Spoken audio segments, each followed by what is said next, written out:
Hello दोस्तों, welcome back to my YouTube channel. मैं अनुज पारा सर स्वागत करता हूं आपका आपके अपने यूट्यूब चैनल स्टडी पॉइंट में। दोस्तों, आज हम जो हमने सीरीज़ बनाई है उसका आगे की क्वेश्चन कराएंगे। इससे पहली वाली वीडियो में मैंने 50 क्वेश्चंस करा दिए थे और बाकी 50 क्वेश्चन आपको इस वीडियो में मैं देने की कोशिश करूँगा। यदि आपको वीडियो अच्छी लगती है तो इसको लाइक करिएगा, हमारे चैनल पर नए हैं तो इसको सब्सक्राइब करके बेल आइकन प्रेस करिएगा और सभी दोस्तों तक इसको शेयर ज़रूर करिएगा। दोस्तों, हमारा पहला क्वेश्चन है, महात्मा गांधी की हत्या कब हुई थी? तो इसका सही आंसर है 30 जनवरी 1948। अगला क्वेश्चन है हमारा, वह प्राचीन नाम क्या है जिससे जिससे पटना नगर को जाना जाता था? पटना नगर को प्राचीन समय में किस नाम से जाना जाता था? तो इसका सही आंसर होगा पाटलिपुत्र। पटना और पाटलिपुत्र से आप याद कर सकते हैं इसको। 1930 की प्रसिद्ध नमक सत्याग्रह यात्रा को किस नाम से जाना जाता है? जो 1930 में जो नमक यात्रा हुई थी या नमक आंदोलन, सत्याग्रह आंदोलन जिसको आप जानते हैं, ये किस नाम से? तो ये दांडी यात्रा के नाम से जाना जाता है। दांडी ग्राम पहुँचे थे इसलिए इसको दांडी यात्रा कहते हैं।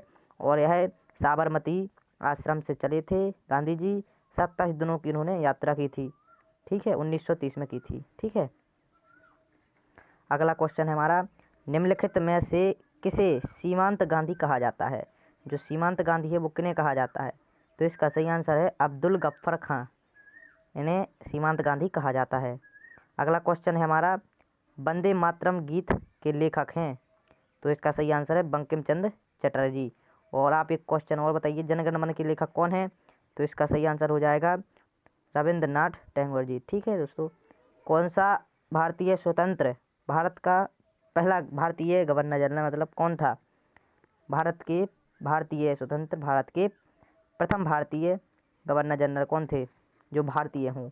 तो अगला क्वेश्चन है हमारा, सर्वप्रथम किसने कहा था कि स्वतंत्रता मेरा जन्मसिद्ध अधिकार है? तो ये नारा मतलब किसने दिया था, ये पूछा गया है। तो इसका सही आंसर हो जाएगा बाल गंगाधर तिलक। सी उन्होंने बोला था राजगोपालाचारी। कि स्वतंत्रता मेरा जन्मसिद्ध अधिकार है। अगला क्वेश्चन है, मोहनजोदड़ो को निम्नलिखित नामों में से और किस नाम से जाना जाता है? तो इसका सही आंसर हो जाएगा माउंट ऑफ डेड, यानी मृतकों का टीला। मोहनजोदड़ो को मृतकों का टीला भी कहते हैं। ठीक है, अगला क्वेश्चन है, शाहनामा किसकी कृति है, यानी शाहनामा किसकी रचना है? तो इसका सही आंसर होगा फिरदौस। ठीक है, अगला क्वेश्चन है, फतेहपुर सीकरी की स्थापना का श्रेय किसको जाता है? तो फतेहपुर सीकरी की स्थापना का श्रेय अकबर को जाता है। और अकबर ने क्या करवाया था? अकबर ने बुलंद दरवाज़ा बनवाया था एक तो, और कहाँ पर है वो? फतेहपुर सीकरी में स्थित है। ठीक है, बुलंद दरवाज़ा। और कब बनवाया था? ये बुलंद दरवाज़ा गुजरात विजय के बाद बनवाया था। ठीक है, और फतेहपुर सीकरी कहाँ पर है? आगरा में स्थित है। और फतेहपुर सीकरी में एक और है पंचमहल। ठीक है, वो भी फतेहपुर सीकरी में स्थित है। ठीक है, अगला क्वेश्चन है, भारतीय राज्य व्यवस्था के आधार पर क्वेश्चन है, राज्यसभा को स्थायी सदन कहा जाता है क्योंकि इसे कभी भंग नहीं किया जा सकता। स्थायी सदन इसलिए कहा जाता है क्योंकि इसे कभी भंग नहीं किया जा सकता। संविधान में संशोधन नहीं किए जा सकते। क्यों नहीं, कैसे नहीं किए जा सकते? जनमत के संग्रह से। यदि आपके पास जनमत है तो आप संविधान में संशोधन नहीं कर सकते। केवल न्याय मतलब कानून के स्थान वो करके कानून के माध्यम से आप उसमें संशोधन कर सकते हैं। यदि आपके पास जनमत है या आप कहीं के प्रधानमंत्री या मुख्यमंत्री हैं तो आप संविधान में संशोधन नहीं कर सकते। ठीक है, भारत में कब पहली बार राष्ट्रीय आपातकाल घोषित किया गया था? पहली बार आपातकाल कब घोषित किया गया था? तो इसका सही आंसर होगा 1962 में। ठीक है, संविधान सभा ने भारत के संविधान को कब अंगीकृत किया था, यानी स्वीकारा कब था? तो इसका सही आंसर है, आंसर इसमें तो ये गलत लगा है, इसमें से नहीं। इसका सही आंसर हो नवंबर 1949। ठीक है, इसको अंगीकृत किया गया था। और जो संविधान सभा थी इसका जो गठन था, यानी संविधान सभा का निर्माण कब हुआ था? तो 1946 में इसका निर्माण हुआ था। ठीक है, दोनों ही मोस्ट इम्पोर्टेंट है, इसको लिख लीजिएगा आप। ठीक है, हमने विश्व के किस राष्ट्र के संविधान से अपने मूल अधिकार की संकल्पना ग्रहण की है, यानी मूल अधिकार जो हैं वो किस देश के संविधान से लिए गए हैं? तो इसका सही आंसर है यूएसए यानी America. United state of America. और एक और क्वेश्चन आएगा कि मौलिक कर्तव्य जो हैं वो किस किस देश के संविधान से लिए गए हैं। तो इसका सही आंसर हो जाएगा रूस से। ठीक है, मौलिक कर्तव्य रूस से लिए गए हैं। मूलाधिकार जो हैं वो अमेरिका से लिए गए हैं। ठीक है, और आपको ये बताना है कि मूल अधिकार कितने हैं। तो मूल अधिकार अपने पास वैसे मूल संविधान में तो 7 थे, लेकिन अब वर्तमान में जो है 6 हो गए हैं। कौन कौन से हैं वो? समानता का अधिकार है एक, दूसरा है स्वतंत्रता का अधिकार, तीसरा है शोषण के विरुद्ध अधिकार, चौथा है धार्मिक स्वतंत्रता का अधिकार, और एक और है शिक्षा एवं संस्कृति का अधिकार, और एक है संविधानक उपचारों का अधिकार, और एक जो संपत्ति का अधिकार था वो 44वें संविधान संशोधन में 1978 में जो हटा दिया गया। जो संपत्ति रखने का अधिकार था वो 44वें संशोधन द्वारा, संविधान संशोधन द्वारा हटाया गया है। और अब वर्तमान में कितने हो गए हैं? 6 हो गए हैं मूल अधिकार। और मौलिक कर्तव्य 11 हैं। ठीक है, मौलिक कर्तव्य जो हैं वो कहाँ से? रूस से लिए गए हैं।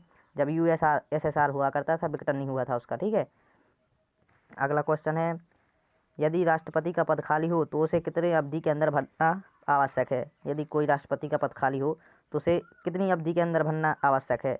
तो इसका सही आंसर हो जाएगा 6 महीने के अंदर उसको भरना आवश्यक है। भारतीय संविधान का कौन सा अनुच्छेद जम्मू और कश्मीर राज्य से विशेष दर्जा देता है? तो ये धारा 370 अब तो हट गई है, लेकिन ठीक है। राज्यसभा के सदस्य का कार्यकाल होता है, तो राज्यसभा के जो सदस्य होते हैं उनका कार्यकाल 6 वर्ष होता है। ठीक है, फोर्थ एस्टेट पद किसे संदर्भित करता है? तो इसका सही आंसर होगा प्रेस को संदर्भित करता है। भारत के प्रथम उपराष्ट्रपति कौन थे? डॉक्टर सर्वपल्ली राधाकृष्णन। ठीक है, डॉक्टर सर्वपल्ली राधाकृष्णन। अब जो है भारत के भूगोल पर आधारित प्रश्न आ गए हैं, इसको भी देखेंगे। जो ये सही नहीं लिखा है इसमें, रिएक्टर पैमाने, आप यहाँ पर लिख लेंगे, रिएक्टर पैमाने पर निम्नलिखित में से किसको मापा जाता है? जो रिएक्टर पैमाना होता है उसकी सहायता से किसको मापा जाता है? तो भूकंप की तीव्रता या प्रबलता को मापा जाता है। और भूकंप की तरंगों को अंकित कौन करता है? इसका अलग आंसर हो जाएगा। सिस्मोग्राफ होता है, वो तरंगों को अंकित करता है। ठीक है, भारत के उत्तरी मैदानों की मृदा सामान्यतः कैसे बनी हुई है? जो तल्लोचन द्वारा बनी हुई है। ठीक है, भारत में सफ़ेद क्रांति का जनक यानी श्वेत क्रांति या दुग्ध क्रांति दुग्ध उत्पादन से संबंधित है, और डॉक्टर बर्गिज कुरियन हैं जो इनसे संबंधित है। ठीक है, बर्गिज कुरियन हैं, और 1970 में इन्होंने अभियान शुरू किया था। ठीक है, रणथंभौर चीता शरण स्थल कहाँ स्थित है? राजस्थान में। चीतों के शरण स्थल है, चीतों का शरण स्थल है। ठीक है, भारत के किस राज्य में जनसंख्या का घनत्व सर्वाधिक है? यानी प्रत्येक किलोमीटर पर यदि आपसे कहा जाए कि 1 वर्ग किलोमीटर में 1000 आदमी रहते हैं, और दूसरी राज्य में 1 वर्ग किलोमीटर में 2000 आदमी रहते हैं, तो किसका जनसंख्या घनत्व ज़्यादा होगा? जहाँ पर 2000 आदमी रहते हैं।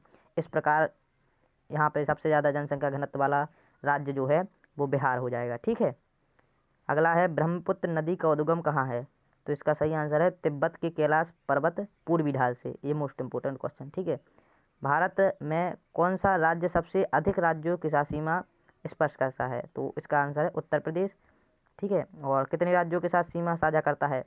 8 राज्यों के साथ। ठीक है, अगला क्वेश्चन है, भारत में सबसे लंबा रेलवे जोन कौन सा है? तो उत्तरी रेलवे जोन। ठीक है, भारत की सबसे ऊंची पर्वत चोटी कौन सी है? तो K2।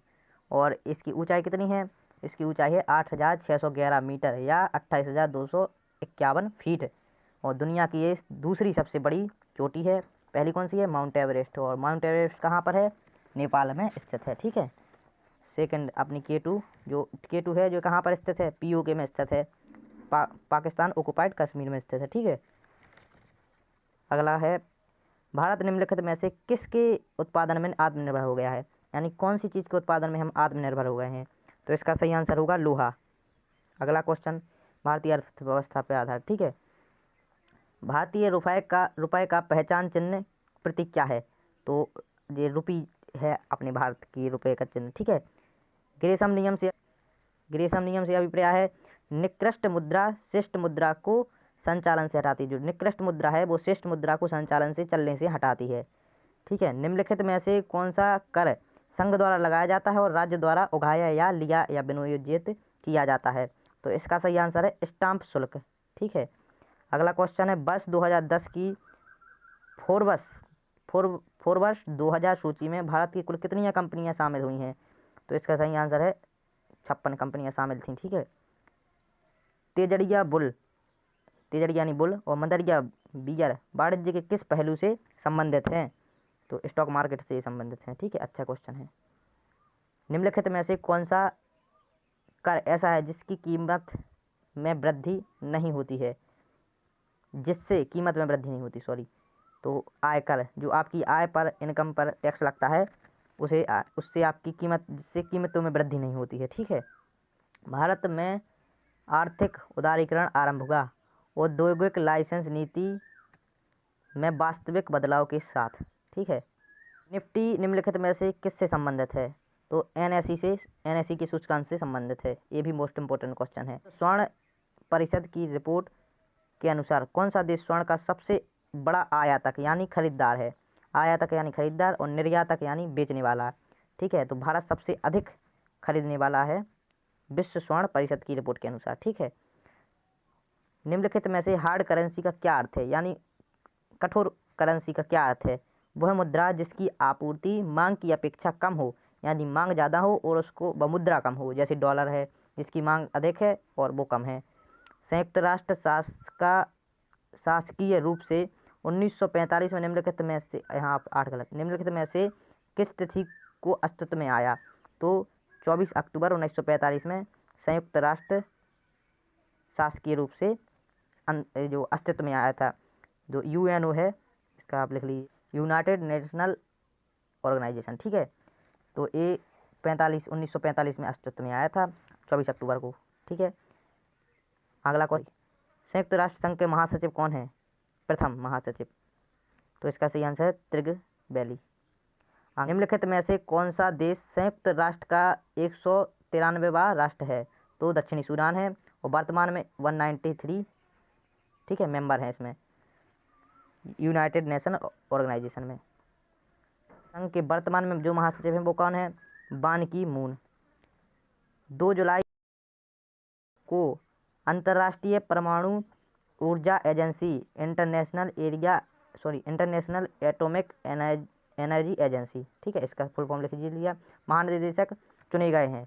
तो महानिदेशक यूकिया अमानो। 5 जुलाई 2011 को अंतर्राष्ट्रीय मुद्रा कोष इंटरनेशनल मॉनेटरी फंड प्रबंध निर्देशक का कार्यभार संभाला है। तो इसका सही आंसर है क्रिस्टीन लगाई। अगला क्वेश्चन है, महिलाओं के लिए समानता को प्रोत्साहित करने के लिए संयुक्त राष्ट्र संघ की नई एजेंसी यूएन वुमेन 1 जनवरी 2011 को अस्तित्व में आई। पहली प्रमुख बनी है, पहली मतलब प्रमुख कौन बनी है? तो इसका सही आंसर है मिशेल बैचलेट। राष्ट्र संघ की सुरक्षा परिषद के सदस्यों की कुल संख्या कितनी है? जो संयुक्त राष्ट्र संघ है, यूएनओ है, उसकी सुरक्षा परिषद के सदस्यों की कुल संख्या कितनी है? तो 15 है। अंतर्राष्ट्रीय न्यायालय जो इंटरनेशनल कोर्ट है, तो उसके न्यायाधीशों की संख्या कितनी है? 15। संयुक्त राष्ट्र संघ द्वारा 2011 को किस वर्ष के रूप में मनाया जा रहा है? तो इसको तो ये गलत लिखा है, ये वो भी इसको ऑप्शन के माध्यम से दिखाया गया है। 2009। आप इसको नोट करिएगा। 2011 से 2020 को इन्होंने जैव विविधता पर संयुक्त राष्ट्र दशक के रूप में मनाया है, और 2003 से 2012 तक इन्होंने संयुक्त राष्ट्र संघ साक्षरता दशक यानी सभी के लिए शिक्षा के रूप में इन्होंने मनाया है। तो इसका 2 ऑप्शन माने गए हैं, इसलिए इसमें ये 2 लिखा है। तो आप इसको लिख लीजिएगा, जो मैंने बोला है वो लिख लीजिएगा। ठीक है दोस्तों, यहाँ पर हमारे क्वेश्चन समाप्त हो गए हैं। यदि आपको वीडियो अच्छी लगी हो तो इसको लाइक करिएगा, अपने दोस्तों तक शेयर करिएगा, और हमारे चैनल पर नए हैं तो इसको सब्सक्राइब करिए। धन्यवाद।